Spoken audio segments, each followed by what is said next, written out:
तो आप में से बहुत सारे लोग जानते हैं कि ओप्पो रेनो 7 बहुत पहले लॉन्च हो चुका था एंड ओप्पो ने वापस से एक न्यू स्मार्टफोन लॉन्च किया है इसी सीरीज़ में ओप्पो रेनो 7A। एंड आज मैं इसकी आपको फुल स्पेसिफिकेशन आज मैं आपको बताने वाला हूँ कि आपको इसमें आपको क्या क्या खासियत देखने को मिल जाती हैं। तो विदाउट वेस्टिंग टाइम इस वीडियो को स्टार्ट कर लेते हैं। तो फिर आपको डिस्प्ले में आपको 6.43 इंच का एमोलेड डिस्प्ले मिलता है जो कि 90 हर्ट्ज के साथ आपको देखने को मिल जाता है, जो कि फुल HD डिस्प्ले आपको देखने को मिल जाता है। प्रोसेसर में आपको क्वालकॉम स्नैपड्रैगन 695 आपको प्रोसेसर मिल जाता है। बैटरी कंपार्टमेंट की बात करें तो आपको 4500 mAh की आपको बैटरी मिल जाती है जो कि 80 वॉट के फास्ट चार्जिंग के साथ आपको देखने को मिल जाएगा। एंड रैम की बात करें तो आपको 6GB रैम आपको देखने को मिल जाता है। ऑपरेटिंग सिस्टम यानी कि OS में आपको Android 11 का सपोर्ट देखने को मिलता है।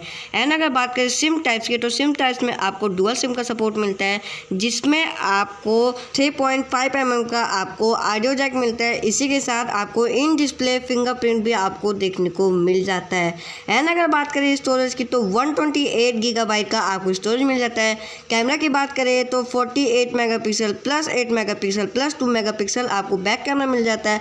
फ्रंट कैमरा की बात करें तो आपको पंच होल स्टाइलिंग में आपको 16 मेगापिक्सल का फ्रंट कैमरा देखने को मिल जाता है। एंड ये थी इस स्मार्टफोन की फुली स्पेसिफिकेशन। एंड अगर बात करें इस स्मार्टफोन की प्राइसिंग की तो इस स्मार्टफोन की प्राइसिंग जो निकल के आती है 26,500 तक आपको ये स्मार्टफोन देखने को मिल जाता है। एंड आई होप सो कि आज की ये वीडियो आपको पसंद आई होगी। पसंद आई होगी तो इस वीडियो को लाइक करना, चैनल को सब्सक्राइब करना एंड बेल नोटिफिकेशन को ऑन करना बिल्कुल ना भूलिएगा। तो फिर मिलते हैं किसी नए वीडियो में, तब तक के लिए take care and bye bye.